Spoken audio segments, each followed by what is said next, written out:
Suplementos já movimentam mais de R$ 1 bilhão nas farmácias. A categoria cresce quase 30% dentro de um ano. Vamos lá? Desce. Vamos lá, então. Não mexe. Tá certo, agora tá certo. Eu já tava começando a ficar preocupado. Vamos lá.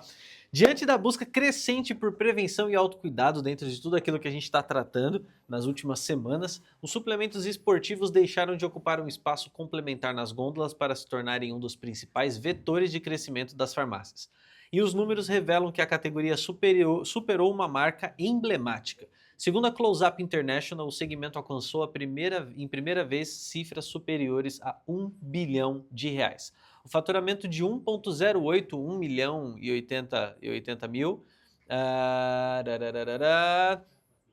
bilhão nos últimos 12 meses, até maio deste ano, representou uma evolução de 29,9% sobre o mesmo período do ano anterior. A creatina tornou-se o principal motor desse avanço, respondendo por 43% dessas vendas. Na sequência aparecem proteínas, barrinhas proteicas, pré-treinos e termogênicos. Você usa quais desses produtos? Teve um tempo atrás, eu até tenho um suplemento lá pra tomar, cara. Que é mas eu tô nessa estatística aí dos que tem que tomar e não toma. Olha aí, então. Puxada de creatina, né? Creatina. Tem alguns compostos vitamínicos também, mas no último exame que eu fiz não tinha nenhuma carência, mas tem também lá algumas coisas, mas eu tô devendo, mas eu tenho lá para tomar e não estou tomando. Então fica aqui a puxada de orelha ao vivo para você que tá ouvindo a gente. Se você acha que o Paulo tem que tomar a suplementação, digita aqui embaixo, coloca no comentário, manda uma mensagem para ele no Instagram, fala assim, toma a sua suplementação, não esquece, tá bom? Desde o período da pós-pandemia, praticamente todos os subsegmentos registram crescimento consistente, evidenciando que o consumo de suplementos deixou de estar restrito ao público esportista para alcançar consumidores interessados em qualidade de vida, envelhecimento saudável e a própria prevenção, contextualiza Felipe Campos, líder de marketing insights da consultoria. O resultado também se estende à capilaridade. Hoje, aproximadamente 37,5 mil farmácias comercializam suplementos esportivos, número 13,2% superior ao registrado há 2 anos. Mas ainda é pouco, né? Ainda é pouco. Ainda é pouco se considerar mercado. 90 mil farmácias aproximadamente, 13,2 comercializa suplemento, é pouco, obviamente. A gente está falando um pouco mais de 9 mil, 9 mil. Você vê o espaço, você tem o espaço absurdo que tem, porque depois eu falo. Não, mas faz total sentido, faz total sentido. E o crescimento não decorre apenas da abertura de novos pontos de venda. E aí a gente está falando de muitas lojas, dentro desses 13,2%, que estão se adequando. Então, o volume comercializado aumentou 21,8%, indicando que o consumidor está incorporando estes produtos à cesta. Alguns compram e não usam, como é o caso do Paulo, ou alguns compram e tomam de fato. Então, se você comprou, use esses produtos, porque são produtos muito bons para poder te ajudar na sua performance. Vou abrir uma reclamação de bullying aqui no Compliance, aqui no canal de denúncia. A NR1 tá cantando já. Nas grandes redes, proteínas e barrinhas concentram os maiores sortimentos por loja. Enquanto a creatina permanece como principal alavanca em valor, o estudo detalha. Para Campos, esse desempenho mostra que o canal Pharma ainda está longe de atingir seu potencial máximo, como o Paulo bem trouxe, dentro dessa categoria. Sobretudo porque reúne atributos como conveniência, proximidade e confiança para poder acelerar a penetração no mercado. E a indústria amplia a capacidade e aposta na massificação do consumo. A indústria acompanha esse movimento. Na Atlética Nutrition, a estratégia passa pela democratização do acesso. Talvez. Pode ser. Que ganhou ainda mais relevância após a análise da Anvisa, envolvendo 41 marcas de creatina. Sabia disso? 41 marcas de creatina. A nossa linha foi, como o Jefferson Silva disse, nossa linha foi a única a ser aprovada em todos os critérios laboratoriais avaliados. Eu não coloco minha mão no fogo por ninguém, então pesquise antes de comprar. Atualmente, por meio da sua planta própria de 75 mil metros quadrados... né? Será que foi a única? Não sei, depois pesquisa. A única é difícil ser a única, Acho que pode ser, porque às vezes é. A única? Porque... a turma... Tem muita farinha, né, nos pacotes de creatina por aí, o que o Enzo toma tem, porque não funciona. Atualmente, por meio da sua planta própria de 75... O Enzo está aceitando doações de creatina de boa procedência. Se você acha que o Enzo tem que tomar uma creatina pode diferente, mandar aqui coloca pra no ela. comentário. Vamos fazer uma vaquinha? Vamos abrir a vaquinha pro Enzo? Vamos abrir uma vaquinha, vamos colocar o link na descrição. Bota o QR Code. Por meio da sua planta própria de 75 mil metros quadrados, baseada em Matão, em São Paulo, o fabricante abastece mais de 20 mil pontos de venda no país e outras 400 farmácias na América Latina.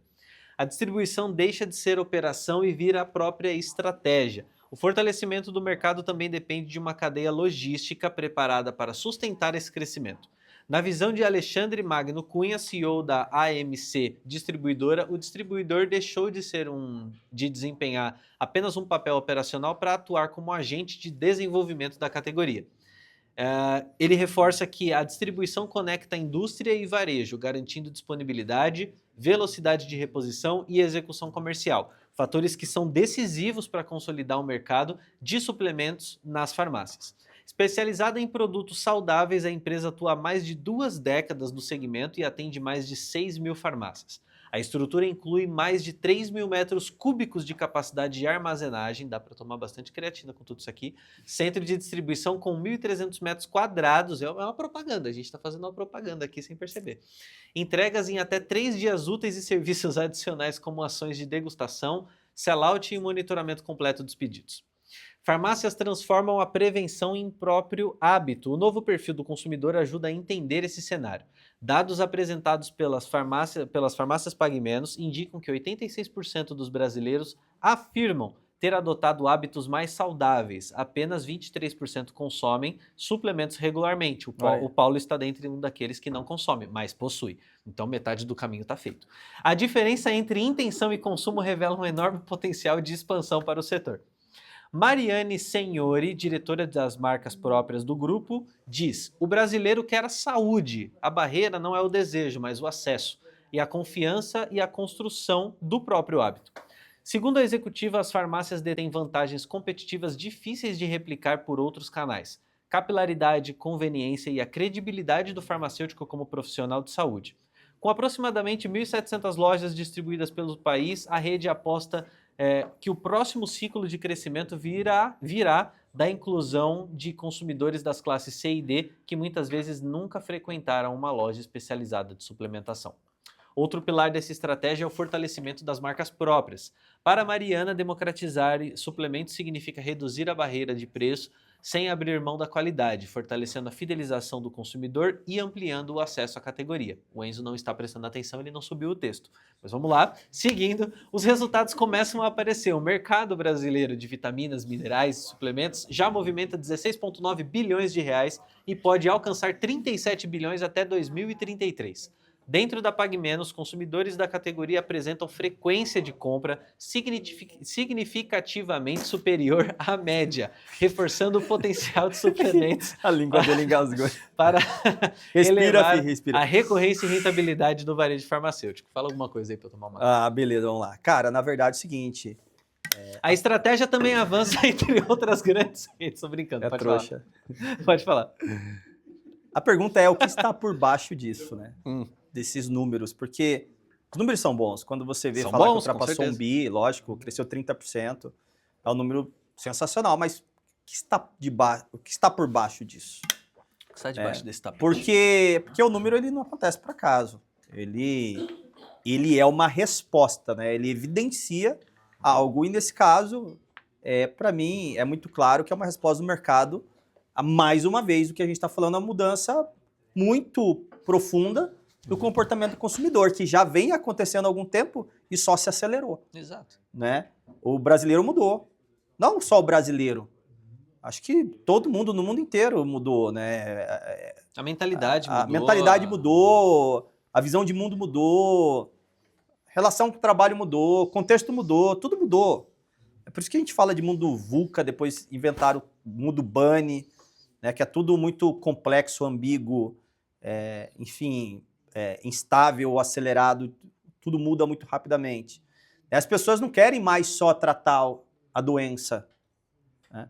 As pessoas elas querem preservar o que ela já tem, ela já tem uma vida, uma qualidade, ela já tem um estilo de vida.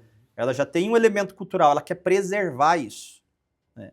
Elas querem mais energia para poder usufruir da vida, querem mais disposição, mais qualidade de vida por mais tempo. E esse movimento ele não aconteceu ontem, ele já vem acontecendo há algum tempo, mas agora ele está, de fato, aparecendo nos números de forma mais inequívoca. Até porque com a própria GLP-1, com todas essas mudanças, isso se acentuou ainda mais. Né? A gente estava falando aquele dia da matéria da Hyrox, né? da Hyrox. Você foi lá na Hyrox, aqui em São Paulo, né? Com o Luiz ali, e eles foram treinar lá e super curtiram. É uma outra vibe, né? Não é uma academia. Foram moídos, né? Foram moídos. É um circuito que você faz e é meio que um hype isso, porque é um estilo. Você ficou postando você correndo ali, fazendo circuito? Teve a foto da turma. Teve a foto da turma. Você faz parte do clube social da Hyrox. É como se você fizesse parte de uma comunidade.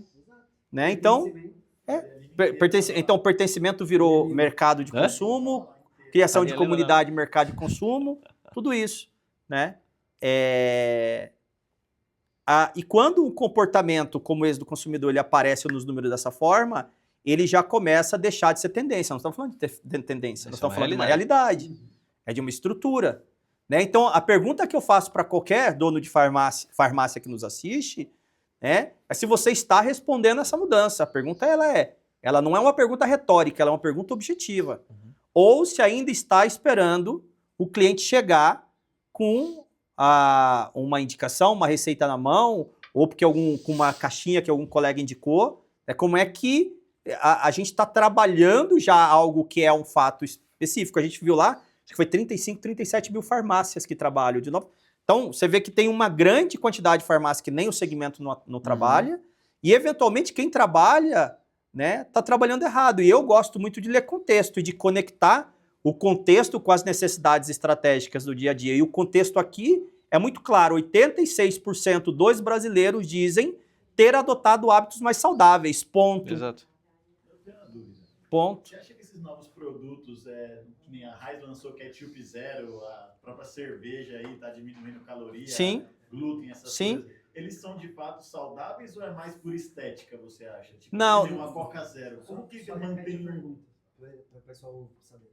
Repete a Tá, o pessoal está pedindo pro Marcos, para eu repetir a pergunta, o Marcos aproveitou porque ele ficou interessado aqui, e ele perguntou o seguinte, ele perguntou se esses novos produtos que estão saindo, Coca Zero, toda uma série de produtos, se eles são de fato saudáveis ou não são. Eu não sou nutricionista, né, Marcos? Para começar, não é a minha praia, mas assim...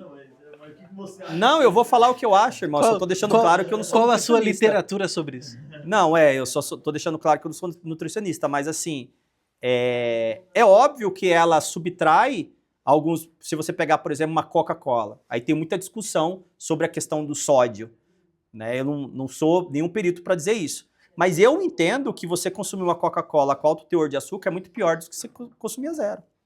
Ponto. É óbvio que entre você consumir alimentos, e isso é fato, processados e alimentos naturais, é muito melhor você comer alimentos naturais. Sem a gente dúvida. está falando de produtos processados, alimentos que são produzidos.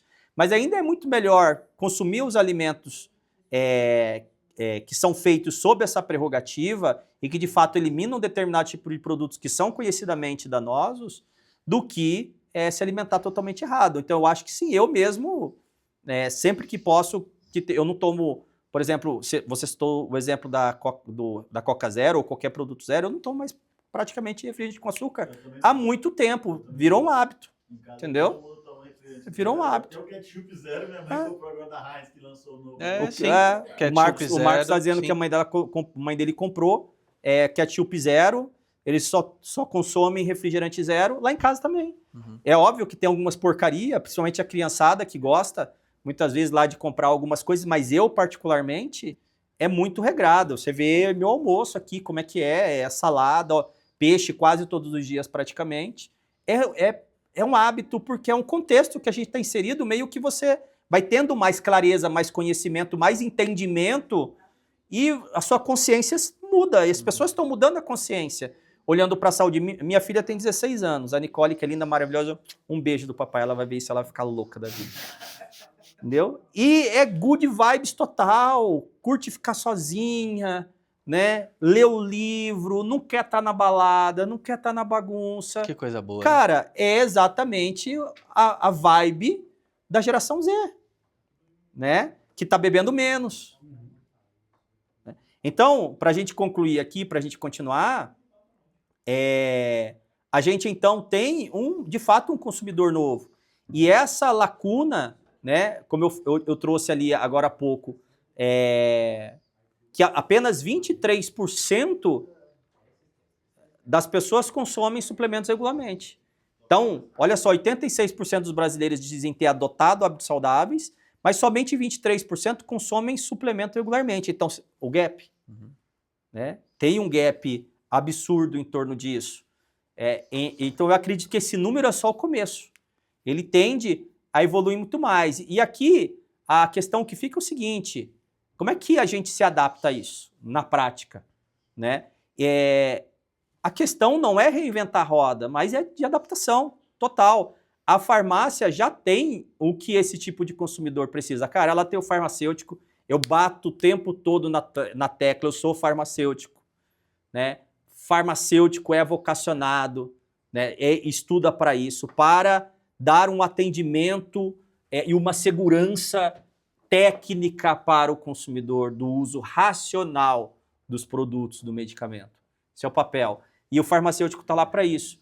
Né? E não utilizar o farmacêutico dessa forma, apenas como um profissional de venda, é perder essa construção que o farmacêutico já traz dentro da sua própria autonomia daquilo que é responsabilidade do seu trabalho. Né? O que a gente tem que fazer para aproveitar isso é reorganizar a operação em torno desse consumidor que mudou. Isso sim. E aí, isso quando a gente olha para o varejo, olha para a farmácia, a gente vê uma demora nessa atualização, uma demora nessa adaptação. E isso é um problema sério, porque isso vai fazendo com que as empresas, de certa forma, percam competitividade. Né? No curto prazo, precisa treinar melhor a equipe, precisa orientar. Eu já até tive conversando com o Vinícius que a gente vai começar a produzir conteúdo para a equipe de vendas, né, para poder orientar o pessoal com relação ao atendimento. É uma era em que a equipe de atendimento tem que ter muita empatia com o cliente, tem que ser muito preparada para isso. É a questão lá do pagamento da indenização por conta de... Tem que colocar o microfone aí para você. Será que a turma está te ouvindo? Para vocês participarem. Lembra que a gente tinha falado da casa de Patos de Minas, lá, aquela farmácia?